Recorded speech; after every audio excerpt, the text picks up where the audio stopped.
Good afternoon class. तो आज जो है हम बात करेंगे एचपी की एंशिएंट हिस्ट्री के बारे में। और काफ़ी ज़्यादा कंफ्यूजिंग, आई थिंक आपको ऑलरेडी पता लग चुका होगा कि काफ़ी ज़्यादा कंफ्यूजिंग जो है वो एचपी की हिस्ट्री रहती है, एक परसेप्टिव में या दूसरे परसेप्टिव में। तो जितनी भी कंफ्यूजन आपको किसी भी पार्ट में या किसी भी सब्जेक्ट में रहेंगे, उन सब चीज़ों को एक सिस्टमेटिक मैनर में प्रेजेंट करना और उनको एक सिस्टमेटिक मैनर में याद रखना, आई थिंक एचपी की हिस्ट्री में शायद सबसे बड़ा आर्ट वही है। और जैसे ही आप एचपी की हिस्ट्री के बारे में पढ़ेंगे तो काफ़ी ज़्यादा चीज़ें जो हैं वो कंफ्यूजिंग रहेंगी और धीरे धीरे चीज़ें जो हैं वो एक चैनल की तरह डेवलप होंगी। जैसे फॉर एग्जांपल अगर हम पहले पुरानी बात करें तो पहले हमने ज्योग्राफी के बारे में थोड़ा सा इंट्रोडक्शन लिया। पहली क्लास में जब मैंने आपको सिर्फ मैप के बारे में पढ़ाया तो मैंने आपको 4 रेंजेस बताई। उन 4 रेंजेस में ऑलमोस्ट हमारा अब तक का जो सिलेबस था, चाहे वो रिवर्स का सिलेबस हो, चाहे पेंटिंग्स का सिलेबस हो, या उसके अलावा जो मॉडर्न ट्राइब्स है, एंशियंट ट्राइब्स जो हमने पढ़ी, उनका सिलेबस हो, वो सारा का सारा उन्हीं 4 रेंजेस के आसपास जो था इट एग्जिस्टेड।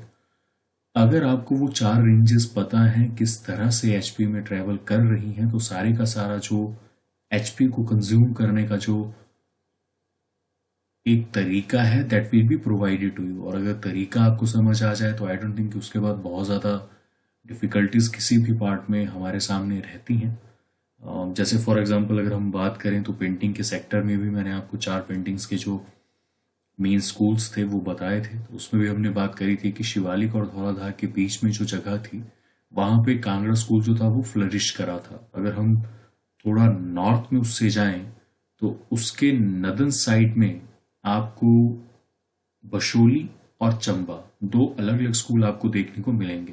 बट बशोली और चंबा वो कुछ तरह से एक दूसरे से सेपरेटेड थे।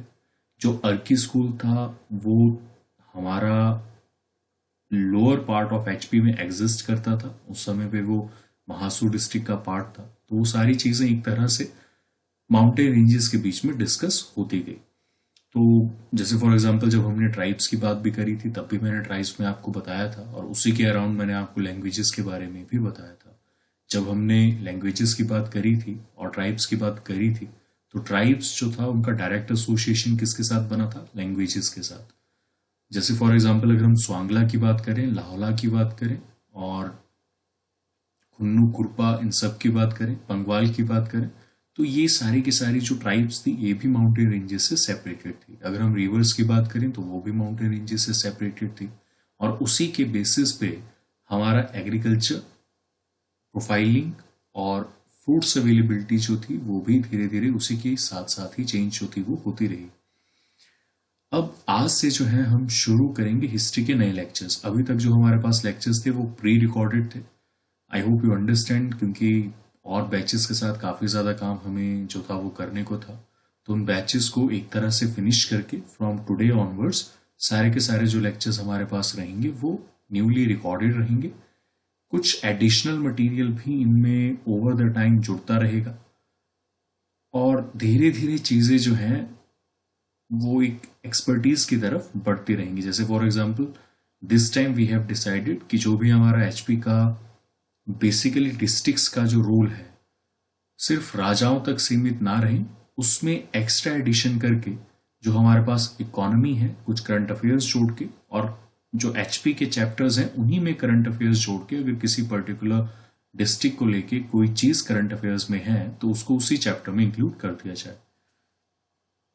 तो ये तो भी बात की बात है। उससे पहले हम हिस्ट्री के बारे में पढ़ेंगे, क्योंकि एचपी की हिस्ट्री के सोर्सेज के बारे में अगर हम पहले ना अंडरस्टैंड करें तो सारी की सारी एचपी जो थी वो काफ़ी ज़्यादा डिफिकल्ट हो जाती है समझने के लिए।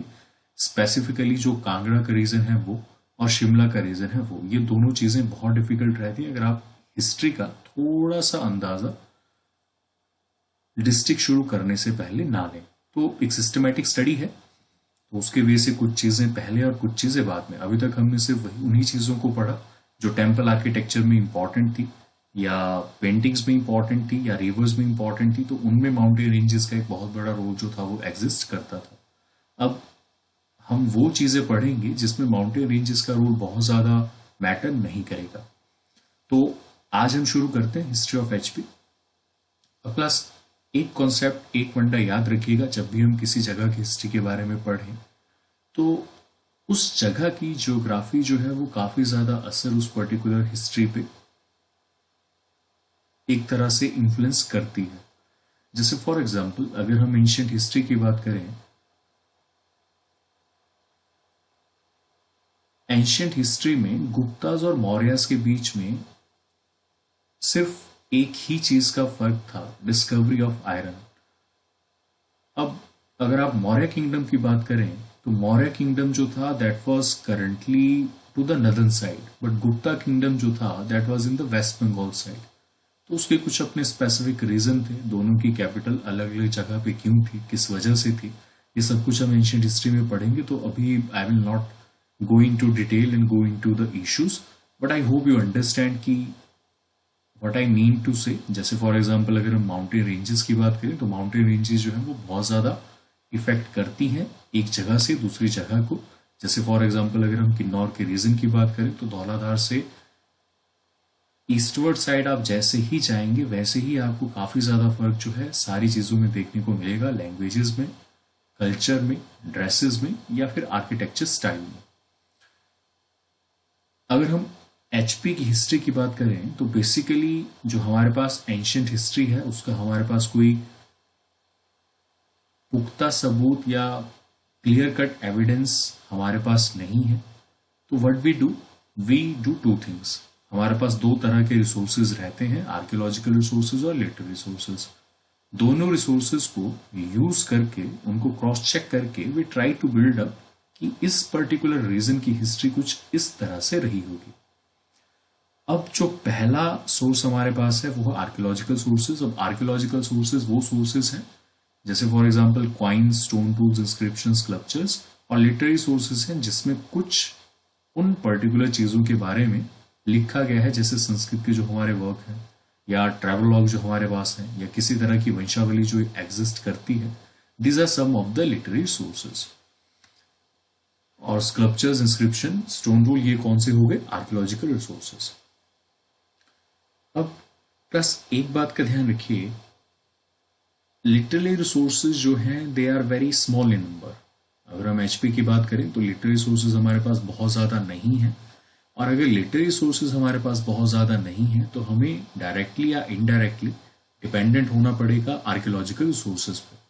अब आर्कियोलॉजिकल सोर्सेज में हमारे पास स्टोन टूल्स, कॉइन, इंस्क्रिप्शन और स्कल्पचर्स हमारे पास एग्जिस्ट करते थे, और इनकी इंपॉर्टेंस जो है as compare to the literary sources बढ़ जाती है, क्योंकि लिटरेरी सोर्सेज हमारे पास एंशियंट टाइम के अवेलेबल नहीं है। तो हम ज़्यादातर एचपी की हिस्ट्री में जब हम एंशियंट की बात करेंगे तो हम किस पे रिलाई करेंगे? आर्कियोलॉजिकल एविडेंसेस पे।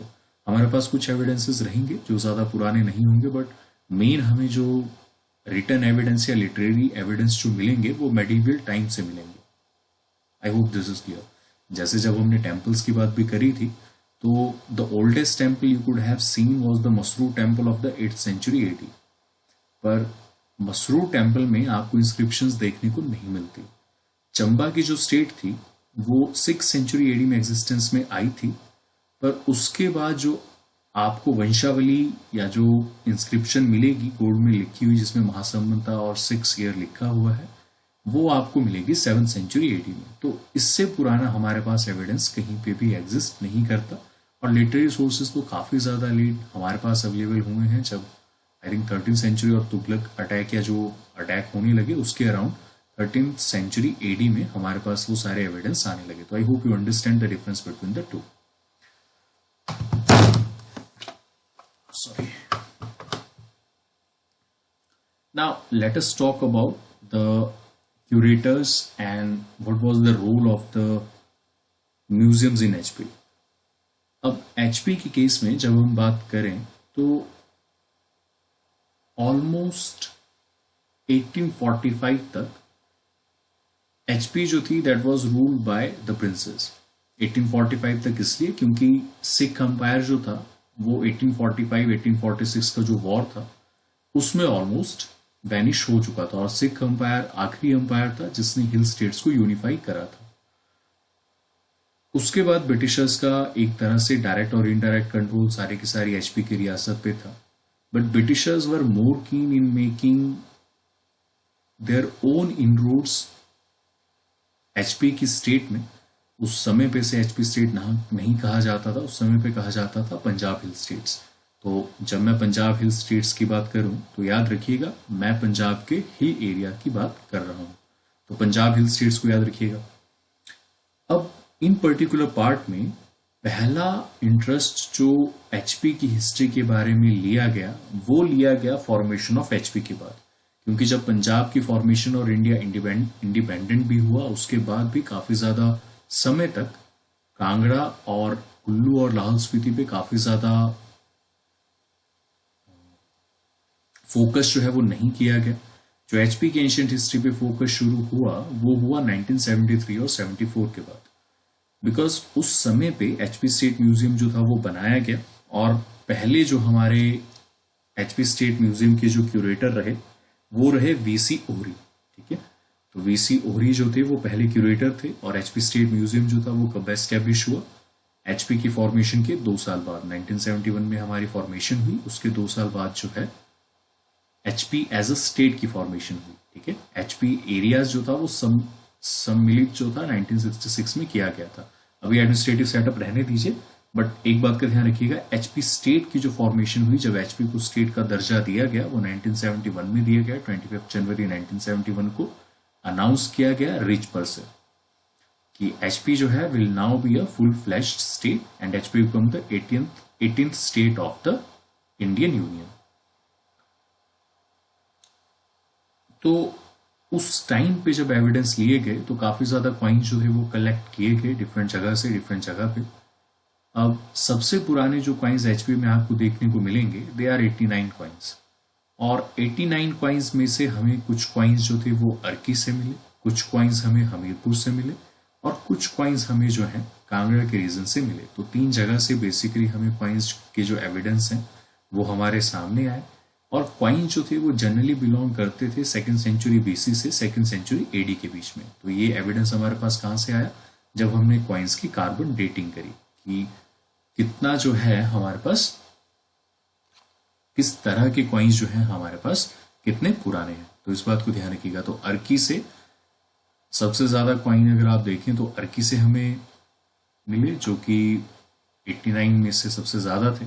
दोनों स्टेट म्यूजियम्स में ये भेजे गए, एचपी स्टेट म्यूजियम में, और दूसरा म्यूजियम जो हमारे पास उस समय पे एग्जिस्ट करता था वो था भूरी सिंह म्यूजियम। तो भूरी सिंह म्यूजियम याद रखिएगा 1910 में एस्टेब्लिश किया गया था और चंबा स्टेट में ही एस्टेब्लिश किया गया था। और भूरी सिंह जो थे वही पर्टिकुलर उस समय पे उस रियासत के राजा थे, नॉट सियासत बट रियासत के राजा थे। तो उन्होंने ये पर्टिकुलर म्यूजियम जो था वो एस्टेब्लिश किया था, बट कॉइन जो थे वो 1973 से 74 में ही सबमिट हुए जब अर्की में कॉइन्स हमें देखने को मिले। अब 21 कॉइन्स जो थे वो टप्पा मेवा हमीरपुर, टप्पा मेवा जो है एक जगह है हमीरपुर में, वहां से हमें 21 कॉइन देखने को मिले, और 31 कॉइन्स जो है वो ज्वालामुखी जो कि कांगड़ा में एक जगह है, टोटल 89 कॉइन्स। अब ग्रीक और बैक्टीरियन, ग्रीक जो थे वो काफी ज्यादा बेसिकली आप कह सकते हैं कि यूरोप से आए हुए लोग थे, तो उनका इन्फ्लुएंस भी आपको एचपी में 2 जगह पे देखने को मिलता है। एक आपको देखने को मिलेगा चंबा में और दूसरा आपको देखने को मिलेगा हमीरपुर में।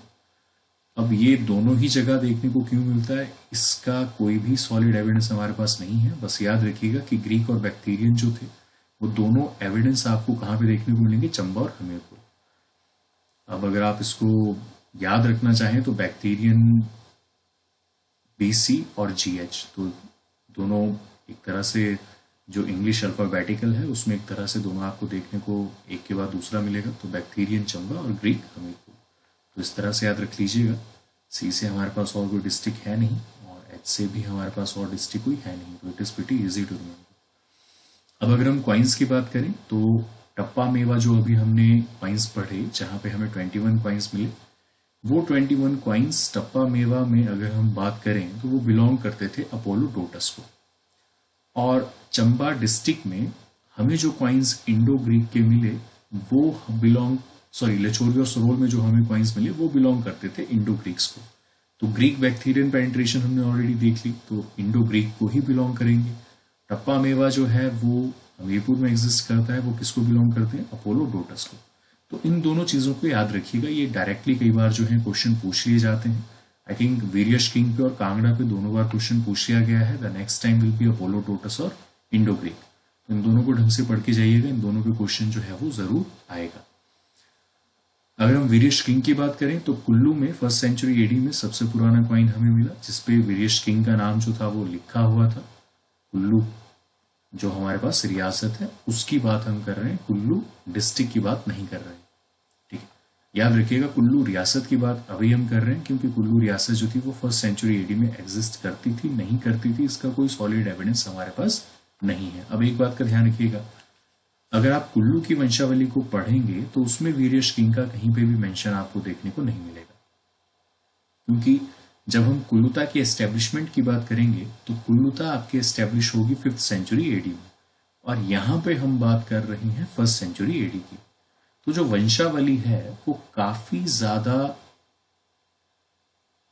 लेट शुरू होके कुल्लुता को डिफाइन करती है। कुल्लू का जो पुराना नाम था वो क्या था, कुल्लुता। तो कुल्लुता की वंशावली को जब हम देखेंगे तो उसमें वीरियश किंग का नाम हमारे पास नहीं है, तो उसकी वजह से ये और भी ज्यादा इंपॉर्टेंट जो है ये हो जाता है। तो वीरियश किंग जो था वो 1st सेंचुरी एडी को उनके कॉइन बिलोंग करते थे जो कि कुल्लू में हमें देखने को मिले, उस पर वीरियश किंग का नाम लिखा गया। बट वीरियश किंग जो थे वो कुल्लू की वंशावली में एग्जिस्ट नहीं करते। बट अगर हम कॉइन्स के ऑब्जर्वेशन से डिडक्शन निकालना चाहें तो कुल्लू के राजा ही वीरियश बताए गए हैं। ठीक है, उसके बाद बात करेंगे कांगड़ा में। अब कांगड़ा में हमारे पास लक्ष्मण चंद्रा या लक्ष्मणा चंद्रा को लोकल चीफ कहा गया, और उनके जो ओवरलॉर्ड थे वो थे जया चंद्रा जो कि त्रिगर्ता को रूल करते थे। अब इस पर्टिकुलर चीज को समझने के लिए आपको कांगड़ा की अगेन जियोग्राफी को समझना पड़ेगा, और अगेन मैं आपको धौलाधार रेंज और शिवालिक रेंज जो हमारे पास एग्जिस्ट करती है वहां पे आपको लेके चलूंगा।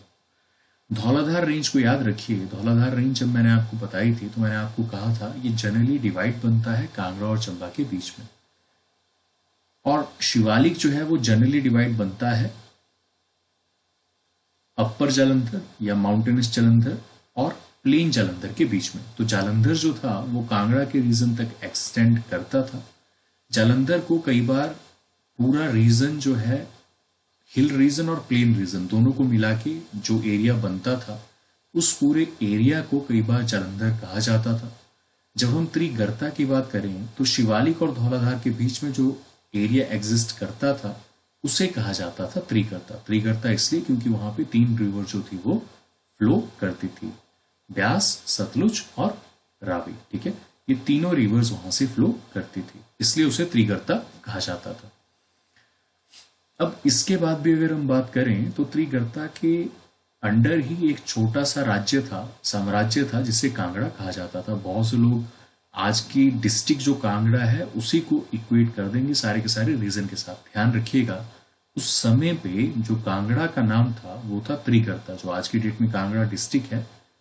वैसे तो उसके भी काफी ज्यादा पार्टीशन हो चुके हैं, जैसे फॉर एग्जांपल एक पार्टीशन ऊना है, एक पार्टीशन हमीरपुर है, बट उस डिटेल में हम नहीं जाएंगे। आई होप यू अंडरस्टैंड, जब मैं कांगड़ा की डिस्ट्रिक्ट की बात करता हूं तो ऊना और हमीरपुर ऑलरेडी त्रिगर्ता में इंक्लूडेड था।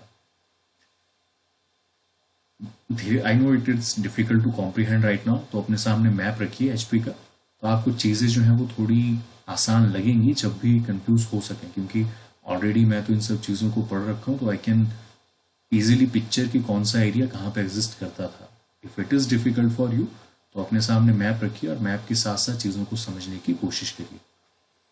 तो धौलाधार और जो शिवालिक माउंटेन्स थी उनके बीच के जितना भी एरिया था उसे कहा जाता था त्रिगर्ता। और त्रिगर्ता में जिस जगह पे फोर्ट था बाणगंगा रिवर के किनारे, उस पर्टिकुलर एरिया के आसपास का जो थोड़ा सा सराउंडिंग एरिया था उसे कहा जाता था नगर, और नगर का नाम बाद में बदल कर क्या बन गया, कांगड़ा। तो वो कांगड़ा जो था, जनरली जब भी हम एंशिएंट हिस्ट्री की बात करेंगे तो एंशिएंट हिस्ट्री जो थी वो आपस में 2 टाइप में रही हमारे पास। मैंने आपको, अगर आपको याद हो तो मैंने एंशिएंट ट्राइब्स भी आपको बताया था। एंशिएंट ट्राइब्स में मैंने आपको कहा था कि पहले जो नाम थे they were based on the clan, कि क्लैन क्या है। जैसे फॉर एग्जाम्पल हमने क्लैन पढ़ी थी कीरग्राम। कीरा जो था वो क्लैन का नाम था। तो कीरग्राम जो था वो क्लैन का ही नाम था जो कांगड़ा में एग्जिस्ट करती थी। बाद में जो रियासत के नाम बनने लगे वो बनने लगे इसके नाम पे, वो बनने लगे उस पर्टिकुलर कैपिटल के नाम पे, या जिस जगह पे कैपिटल एस्टेब्लिश जो थी वो कर दी जाती थी। तो कांगड़ा जो था उस समय पे एक तरह से मान के चलिए कि एक ट्रेडिंग प्लेस था। उस पर्टिकुलर ट्रेडिंग प्लेस का नाम क्या था? कांगड़ा। तो कांगड़ा को रूल करने वाले जो थे वो थे लक्ष्मण चंद्र, और लक्ष्मण चंद्रा के ऊपर जो रूल करने वाले थे वो थे जयचंद्रा, जो कि त्रिगर्ता को रूल करते थे। तो एक लॉर्ड थे, उनके ऊपर ओवरलॉर्ड थे, और उनके ऊपर ओवरलॉर्ड थे, यार जो भी आपको मानना है।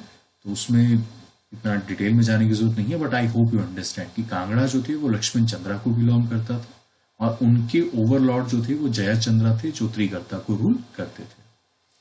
अब नेक्स्ट हम बात करेंगे इंस्क्रिप्शंस। पहले तो हमने कॉइन्स की बात करी कि कॉइन्स कहाँ पे मिले, तो तीनों कॉइन्स याद रखिएगा कहाँ कहाँ से हमें कॉइन्स मिले। बेसिकली जो हमारे पास लछोरी और सरोल हैं वो बहुत इंपॉर्टेंट है, इनको याद रखिएगा। चंबा डिस्ट्रिक्ट में हमें मिले थे, और इंडो ग्रीक को ये बिलोंग करते थे।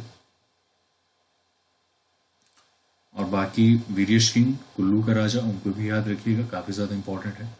अब अगर हम बात करें इंस्क्रिप्शंस की, तो इंस्क्रिप्शन जो थी, सबसे फेमस इंस्क्रिप्शन जो हमारे पास है, जो मैक्सिमम टाइम हमसे पूछी जाती है, वो है निर्मल कॉपर प्लेट। निर्मल कॉपर प्लेट जो हमें मिली है वो मिली है कुल्लू डिस्ट्रिक्ट से, और इसमें एक महाराजा समुद्र सेना के बारे में जो है चीजें मेंशन है।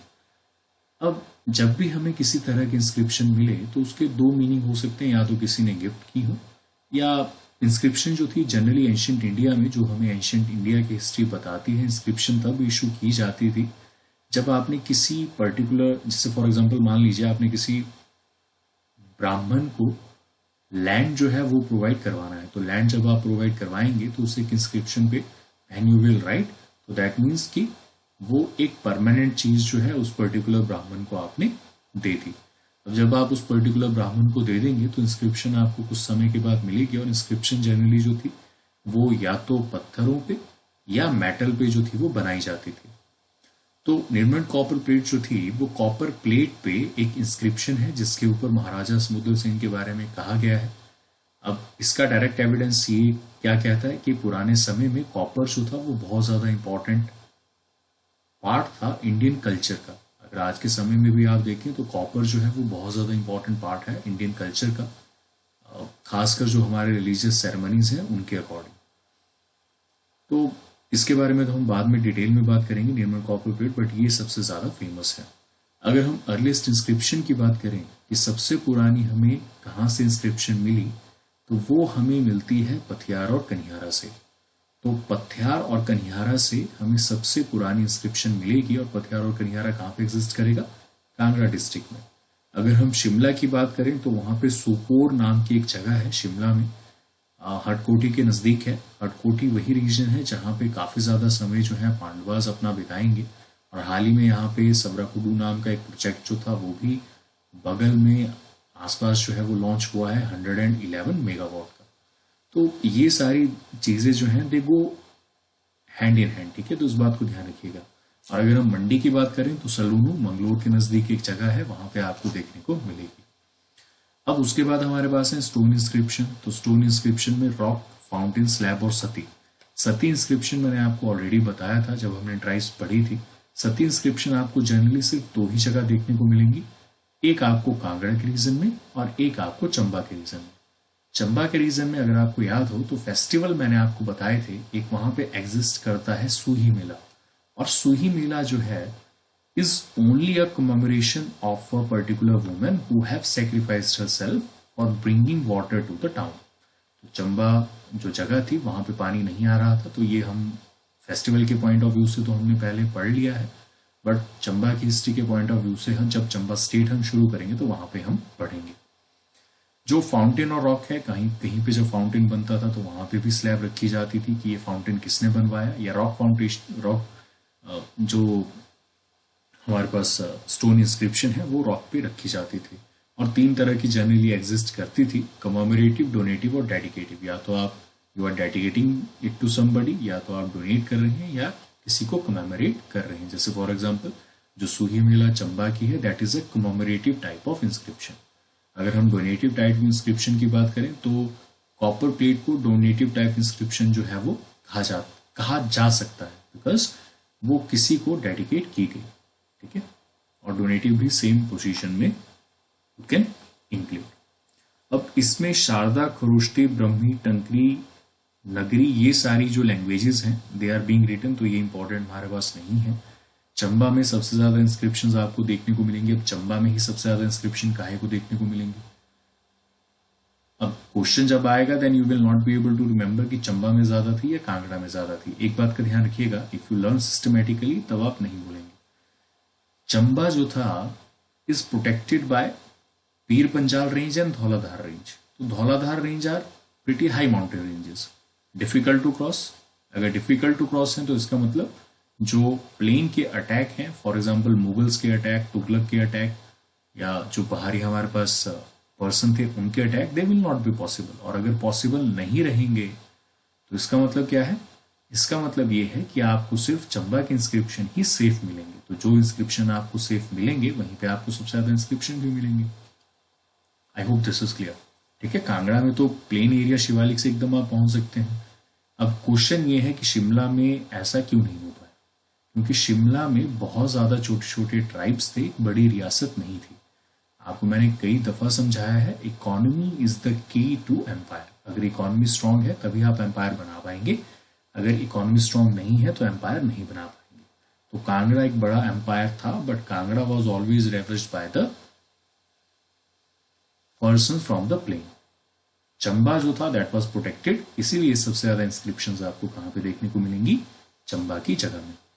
अब उसके बाद अगर हम लिटरेचर की बात करें तो पहले हमारे पास डिफरेंट तरह के लिटरेचर हमारे पास एग्जिस्ट करते हैं। सबसे पहला जो लिटरेचर हमारे पास एग्जिस्ट करता है वो है पर्शियन सोर्सेस। अगर हम पर्शियन सोर्सेस की बात करें तो पर्शिया जो है वो आज के समय का ईरान है। तो वहां से लोग जो थे वो पुराने समय में खासकर ट्रेड करने के लिए एचपी से स्पाइसेस इंडिया से स्पाइसेस ले जाने के लिए पर्शिया जो था that was a trading place. तो वहां पे पर्शिया में अगर आपने सुना भी होगा अरब की कहानियां, वो अरब की कहानियां यहीं से निकलती थी, क्योंकि स्पाइसेस का ट्रेड जो था वो बहुत ज्यादा अरब एरियाज में चलता था। तो उसके बाद उससे किसके साथ ट्रेड किया जाता था? यूरोप के साथ। अब पर्शियन सोर्सेज में उनका जो लिटरेचर था दैट वाज ड्वेल्ट अर्लियर। तो उसमें तारीख यामनी और किताबुल यामनी दो तरह की किताबें थी, और फरिश्ता की दो अलग से किताबें थी, तारीख फरिश्ता और गुलशन इब्राहिम, ये दोनों एक ही नाम है। अब पर्शियन सोर्सेज में एचपी की हिस्ट्री में, बेसिकली पंजाब की हिस्ट्री में, क्योंकि उन्होंने हिमालयस के बारे में लिखा है, उन्होंने एचपी उस टाइम पे एग्जिस्ट नहीं करता था, तो ऑफकोर्स उन्होंने पंजाब हिल स्टेट्स या कुल्लूता के बारे में या त्रिगर्ता के बारे में लिखा होगा। तो जब उन्होंने त्रिगर्ता के बारे में नोटिस करा तो उन्होंने ये कहा कि हिमालयाज में जो भी लोग जाते थे they go to Himalaya for finding shelter because of the attacks that were happening in the plain. या कुछ पेनिट्रेशन जो थी वो तुगलक डायनेस्टी के टाइम पे भी एग्जिस्ट होना जो है वो शुरू हुई इस पर्टिकुलर हिल स्टेट में। अब अगर हम जियाउद्दीन बरानी की बात करें, सबसे पहले तो आपको ये पता होना चाहिए कि यह जियाउद्दीन बरानी कौन थे। जियाउद्दीन बरानी जो थे वो राइटर थे जो कि किताबें लिखते थे, किसकी कोर्ट में? मोहम्मद शाह बिन तुगलक की कोर्ट में।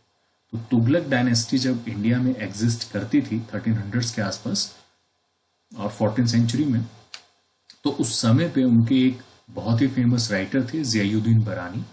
तो उन्होंने अपनी किताब में नगर कोट, जब मैं नगर कोट की बात करूं तो याद रखिए कांगड़ा फोर्ट की बात कर रहा हूं, तो कांगड़ा फोर्ट पे इन्वेजन की बात करी है मोहम्मद बिन तुगलक के समय पे।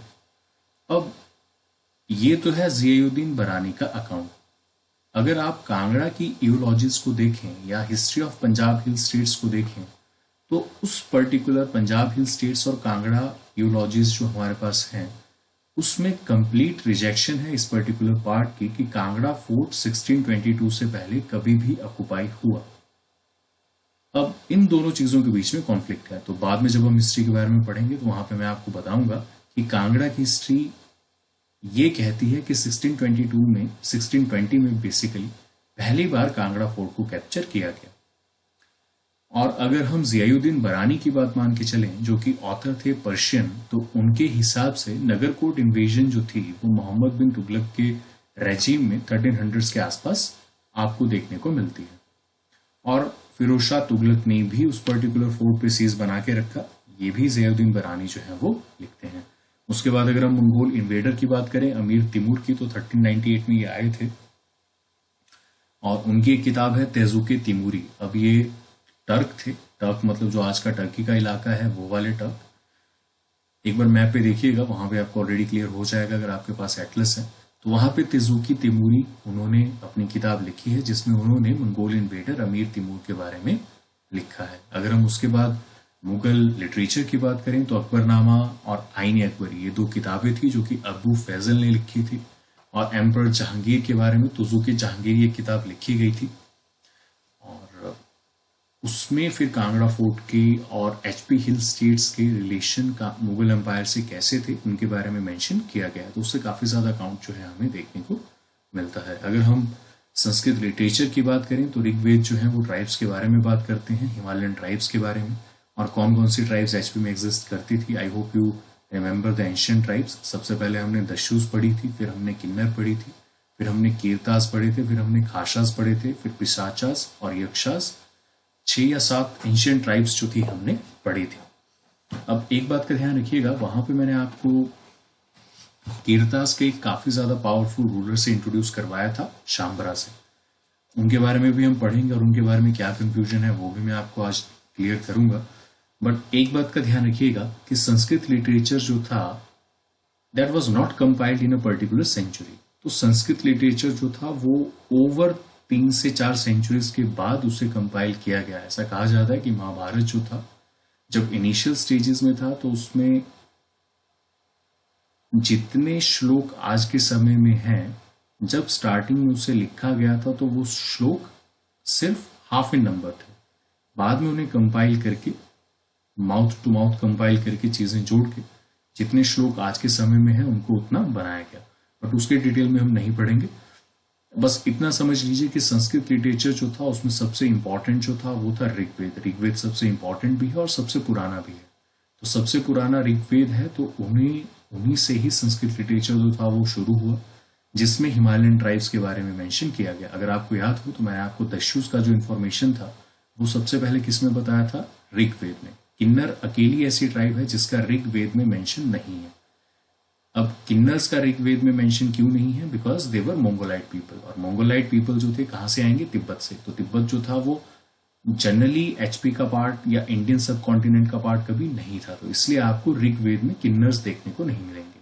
ठीक है, इस बात को ध्यान रखिए। छोटी छोटी चीजें हैं, पहले हमारे बेसिक लेक्चर्स थे, अब मैं आपको चीजें जो है सब जगह रिलेट जो है धीरे धीरे करवाता रहूंगा ताकि चीजें थोड़ा सिस्टम में आपको याद रहें।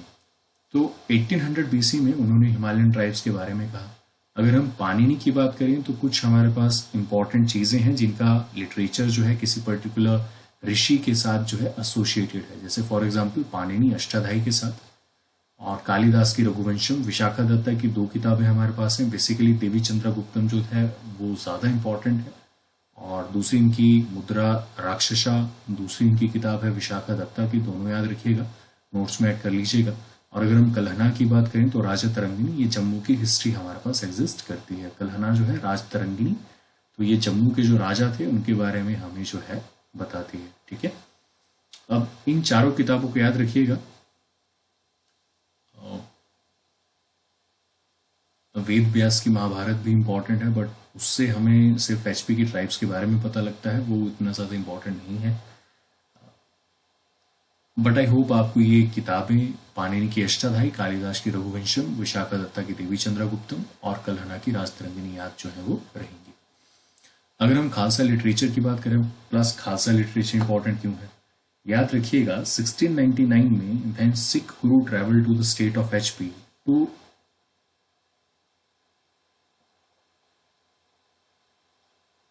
1839, वैसे तो सिख गुरु जो थे, पहले Sikh guru was in the 15th century, but पहला जो खालसा बनाया गया था या पहला जो सिख आर्मी रेस की गई थी वो रेस की गई थी 1699 में, और सेकंड जो सिख आर्मी रेस की गई वो रेज की गई 1799 में। तो ये 2 साल जो है ये बहुत इंपॉर्टेंट है सिख हिस्ट्री के हिसाब से, और दोनों ही बैसाखी डे पे रेज किए गए, 13 अप्रैल 1699 एंड 13 अप्रैल 1799। तो इन दोनों चीज़ों को याद रखिएगा। उसके बाद 1799 में हमारे पास थे कौन? महाराजा रंजीत सिंह। और महाराजा रंजीत सिंह की जो डेथ 1839 में, जब महाराजा रंजीत सिंह की डेथ हुई तो उसके बाद सिख एम्पायर जो था वो जनरली क्रम्बल कर गया। तो 1526 से लेके या 16th सेंचुरी से लेके 19th सेंचुरी तक सिख जो लोग थे उनका काफी ज्यादा इन्फ्लुएंस जो था वो सतलुज रिवर के आसपास रहा। तो इसलिए हमारे पास जो गुरु ग्रंथ साहिब जो कि आदि ग्रंथ है वो काफी ज्यादा इंपॉर्टेंट हो जाता है खालसा लिटरेचर में, जो कि बताता है किसके कारण क्या है। जैसे फॉर एग्जांपल अगर आज भी आप एचपी की स्टेट की बात करें तो जैसे शाह तलाई जो है वो काफी ज्यादा रिलीजियस सिग्निफिकेंस, या बाबा बालक नाथ जो है वो काफी ज्यादा रिलीजियस सिग्निफिकेंस जो है किसके लिए है? सिख जो रिलीजन के लोग हैं उनके लिए। अगर मणिकर्ण की बात करें तो वो भी उनके लिए काफी ज्यादा रिलीजियस सिग्निफिकेंस जो है वो आज भी प्रोवाइड करती है। उसी तरह से जो माता देवी का जो टेम्पल है चिंतपूर्णी में, सिरमौर का जो रीजन है, जो नाहन का रीजन है, वहां पे भी काफी ज्यादा इन्फ्लुएंस जो है आपको सिख रिलीजन का देखने को मिलेगा। तो गुरु ग्रंथ साहिब आदि ग्रंथ जो है वो होली स्क्रिप्चर है सिख का, उससे काफी ज्यादा इंपॉर्टेंट है। उसके बाद बचित्र नाटक है गुरु गोविंद सिंह का, और जन्म सखी जो है वो बायोग्राफीज हैं सिख गुरुज की। याद रखिएगा, जन्म सखी बायोग्राफी सिख गुरु, और बचित्र नाटक जो है वो गुरु गोविंद सिंह की बायोग्राफी है। तो उससे भी काफी ज्यादा इंट्रोडक्शन जो है सिख कल्चर के बारे में, उनकी चीजों के बारे में हमें एचपी स्टेट गेम में मिल जाती है। अब नेक्स्ट बात करते हैं ट्रैवलॉग्स। तो हमारे पास दो बहुत ही ज्यादा फेमस जो ट्रैवलर्स थे, एक फाहिम और दूसरे हुएन त्सेंग। तो फाहिम जो थे वो 7th सेंचुरी में इंडिया आए थे, और हुएन त्सेंग जो थे वो फाहिम जो थे वो 5th सेंचुरी में इंडिया आए थे, और हुएन त्सेंग जो थे वो 7th सेंचुरी में इंडिया आए थे। तो चाइनीज ट्रैवलर थे हुएन त्सेंग। उन्होंने एक किताब लिखी है जिसमें उन्होंने 3 रियासत जो एचपी में एग्जिस्ट करती थी उनके बारे में मेंशन करा है, कुल्लूता, जालंधर और श्रुगना। तो इसका मतलब है कि ये तीनों जगह, श्रुगना जो है वो सिरमौर का पुराना नाम है। तो जालंधर मैंने आपको ऑलरेडी कहा, जालंधर त्रिकर्ता जो थे वो अल्टरनेटिवली यूज किए जाते थे जालंधर पूरे एरिया को सिग्निफाई करने के लिए, और त्रिकर्ता जालंधर का जो माउंटेनस रीजन था उसको सिग्निफाई करने के लिए। कुल्लू था हमारे पास, कुल्लू का रीजन जो था वो एग्जिस्ट करता था। अब हुएन त्सेंग जो थे वो 7th सेंचुरी में इंडिया आए, और इंडिया आने के बाद उन्होंने कुल्लूता, जालंधर और श्रुगना के बारे में मेंशन करा। इसका मतलब ये है कि कुल्लूता, जालंधर और श्रुगना जो थे वो ऑलरेडी 7th सेंचुरी एडी में एग्जिस्ट करते थे, क्योंकि हुएन त्सेंग उस पर्टिकुलर चीज के बारे में तभी लिख पाएंगे जब वो एग्जिस्ट करती थी। तो I hope this is clear. अब औरंगजेब के समय में एक थॉमस कुरियाट नाम के पर्सन थे जो कि एचपी आए, और यूरोपियन ट्रैवल जो थे विलियम फिंच वो भी एचपी आए। उसके बाद 1783 में फॉस्टर आए, 1815 में फ्रेजर आए, 1817 और 1818 में अलेक्जेंडर जेरार्ड आए, 1822 में डब्ल्यू मूरक्राफ्ट। तो विलियम मूरक्राफ्ट जो है वो काफी ज्यादा इंपॉर्टेंट चीजें जो हैं वो एचपी के बारे में लिख के जाएंगे और एचपी के बारे में बता के भी जाएंगे। उसके बाद हमारे पास रहे कैप्टन मंडे, फिर मेजर आर्चर, 1835 में बैरन चार्ल्स ह्यूकल, फिर GC Vigne, GC Davidson and Captain APF Harcourt. Harcourt जो है वो काफी ज्यादा डिटेल अकाउंट भी आपको देंगे कुल्लू की हिस्ट्री के बारे में, तो उनके बारे में तो हम बाद में पढ़ेंगे। बट 2 पर्सन का नाम याद रखिएगा, William Moorcroft and Captain APF Harcourt. ये दोनों बहुत इंपॉर्टेंट रहेंगे, और फॉस्टर फ्रेज इतने ज्यादा इंपॉर्टेंट नहीं है। अब अगर हम वंशावली की बात करें तो जो वंशावली है उसमें काफी ज्यादा डिटेल में टेन्यूर जो थे राजपुरोहित से मेंटेन करके रखे हैं। जियोलॉजिकल रोल्स थे जिसमें राजा के बाद राजा, इसके बाद कौन राजा आया वो मेंटेन करके रखते थे। बेसिकली अगर आप राजपुरोहित की बात करें तो अगर आप हरिद्वार कभी गए हो तो वहां पे भी राजपुरोहित जो हैं, अब तो राजपुरोहित नहीं है खैर, बट जो राजा के पुरोहित होते थे वो जीनोलॉजिकल जो थी या जीनोलॉजी जो थी वो मेंटेन करके रखते थे कि कौन किसका पुत्र है, कौन किससे फर्दर आगे चला, और उसके बाद कौन राजा बना। ये सारी चीजें जो थी 20th सेंचुरी एडी में, मतलब 1973 के बाद ही इन पर्टिकुलर हिस्ट्री के जो एस्पेक्ट्स थे उनमें भी लोगों ने इंटरेस्ट लेना जो है वो शुरू करा। और बेसिकली किन्नौर, लाहौल और पंजाब हिल स्टेट उस समय पे जब एग्जिस्ट करती थी 1900s के आसपास, तो थोड़े थोड़े करके जो राजा थे उनकी वंशावली को जो है वो एक्सप्लोर किया गया। तो उससे काफ़ी ज़्यादा इंटरेस्ट जो था 20th सेंचुरी में रिसर्च और लिटरेरी एक्टिविटी जो थी वो काफ़ी ज़्यादा एक्सपेंड करी एचपी में, जिससे काफ़ी ज़्यादा इंफॉर्मेशन जो है हमें देखने को मिली। अब इसी बीच में हमारे पास एक अपना एक language art and cultural academy जो थी एचपी की, उसका एक अलग से प्रोग्राम था। उस प्रोग्राम के under they have been looking for the ancient literary sources, और 2011 में HP language art and culture academy ने एक 600 ईयर की ओल्ड मैन्युस्क्रिप्ट स्पीति वैली में फाइंड आउट करी। तो स्पीति वैली अगर आपको याद हो तो लैंग्वेज में मैंने आपको बताया था कि स्पीति वैली जो है वो तिब्बत से बहुत ज़्यादा नज़दीक है। जब वो तिब्बत से बहुत ज़्यादा नज़दीक है तो इसका मतलब वहाँ पे भोटी लैंग्वेज जो है, जो कि जनरली तिब्बती लोग जो है वो बोलते हैं, वो बोली जाएगी। तो यहाँ पे आपको एक आयुर्वेदिक सिस्टम ऑफ मेडिसिन जो है वो मैन्युस्क्रिप्ट देखने को मिलेगी जो कि भोटी लैंग्वेज में बोली गई है। और एक और मैन्युस्क्रिप्ट आपको थोलक विलेज लाहौल वैली में जो कि गोल्डन वर्ड्स में लिखी गई है वो भी आपको देखने को मिलेगी। तो ये दो मैन्युस्क्रिप्ट्स का नाम याद रखिए। उसके बाद जो मुगल एविडेंस हमारे पास है या मुगल हिस्ट्री जो हमारे पास है, उसमें ऑनोरिफिक टाइटल जो था मियाँ का वो सारी की सारी राजपूत क्लैंस को दिया गया। अब एचपी की स्टेट में 22 राजपूत क्लैंस उस टाइम पे एग्जिस्ट करती थी, और मैंने आपको ऑलरेडी बताया था कि एचपी में जितनी भी आपको मेजर रियासतें मिलेंगी they were all ruled by the Rajputs. तो राजपूत जो है वो उनका नॉर्थ वेस्ट एरिया में काफ़ी ज़्यादा इन्फ्लुएंस था। तो राजपूत क्लैन जो थी वो 22 या 23 के आसपास, वैसे तो 30 राजपूत क्लैन थी, वो एग्जिस्ट करती थी। और जहांगीर ने इन्हें मियाँ का टाइटल प्रोवाइड करा। अब मियाँ जो था that was a honorific title. उसके बाद उन्हें जब मियाँ का टाइटल दिया गया तो उन्हें कुछ सोशल कोड या सोशल मॉरल जो थे वो भी फॉलो करने थे। और ये काफ़ी ज़्यादा राजपूत क्लैंस रहेंगे, जैसे फॉर एग्जांपल जसवाल, डडवाल, सिपिया, कटोच, उसके बाद Jasrotia, Mankotia, Sambia, Lakhanpuria, these are all Rajput clans. तो जो भी रियासतें एचपी में एग्जिस्ट करती थी दे वर डायरेक्टली और indirectly established by the Rajput rulers. कुछ ही क्लैंस थी जो राजपूत रूलर्स के अलावा किसी और ने एस्टेब्लिश करी थी। तो शिमला हिल स्टेट्स में हम पढ़ेंगे। अभी I am not taking name क्योंकि अभी मैप के साथ फेमिलियर नहीं है तो दिक्कतें बढ़ जाएंगी। तो इस बात का ध्यान रखिएगा, राजपूत क्लैन जो थी वो एग्जिस्ट करते थे, और राजपूत को एक सर्टेन मॉरल सोशल कोड जो था वो एप्लीकेबल उनके लिए एप्लीकेबल था। फॉर एग्जाम्पल इफ अगर आपको मियाँ का टाइटल प्रोवाइडेड है देन आप कभी हल नहीं चलाएंगे, और आपकी जो बेटी है वो किसी पर्सन को जो आपसे इंफीरियर है उससे शादी में नहीं देंगे। आप कभी अपनी बेथरोथल और डॉटर के लिए पैसे नहीं लेंगे। एंड फीमेल जो होंगी हाउस होल्ड की, उनको काफ़ी ज़्यादा सेक्लूजन में, सारे के सारे जो लोग हैं उनसे काफ़ी ज़्यादा सेक्लूजन में जो है वो रहना पड़ेगा। ठीक है। और कुछ इनके लिए सोशल कोड अलग से साइन बनाए गए, जय देवा, जय राणा, मे द किंग बी विक्टोरियस, कुछ इस तरह की चीज़ें जो है बनाई गई ताकि एक लॉयलिटी इंश्योर की जाए इन पर्टिकुलर राजपूत क्लैंस की मुगल एम्पायर के लिए। अब इससे भी पुराना अगर हम बात करें, ये तो रहा हमारे पास 2nd सेंचुरी बीसी से 2nd सेंचुरी एडी के बीच में, जब मैन एग्जिस्ट करता था उस पर्टिकुलर पार्ट। अगर हम प्री हिस्टोरिक मैन की बात करें तो क्या pre historic man exist HP में करता था या नहीं? तो जब प्री हिस्टोरिक मैन की बात करें तो प्री हिस्टोरिक मैन के पास हमारे पास क्या देखने को मिलेगा? स्टोन टूल्स या कुछ छोटे मोटे ऐसे क्लीवर्स या स्किन फ्लीसिंग ऑब्जेक्ट्स जिससे जानवरों को जो है मारा जा सके। तो जब हम ऐसी चीज़ों को देखेंगे तो ऑलरेडी मैंने आपको बताया था एंशिएंट हिस्ट्री में भी कि जब भी जो सिविलाइजेशन जो थी जो फ्लरिश करी वो रिवर्स के किनारे फ्लरिश करी। जैसे for example evidence of pre historic में जब आपको एचपी में देखने को मिलेगा तो बाणगंगा ब्यास रिवर पे, सिरसा सतलुज रिवर पे, या मारकंडा वैली ऑफ सिरमौर का जो जगह है वहां पे।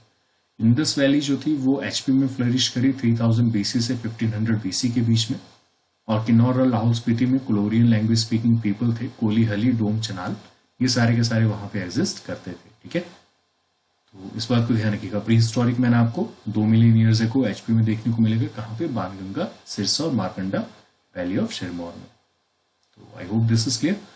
आज के लिए इतना ही करते हैं, फिर कल से हम एंशिएंट ट्राइब्स जो हमारे पास पीपल एचपी हैं, माइग्रेंट्स, फर्स्ट माइग्रेंट कौन थे, ओरिजिनल इनहेबिटेंट्स कौन थे, उनके बारे में, इन्हें क्यों कहा गया, और थोड़ा बहुत कन्फ्यूजन जो है ट्राइब्स के बारे में वो भी क्लियर कल हम करेंगे। ठीक है, तो अभी के लिए इतना ही करते हैं, फिर कल मिलते हैं।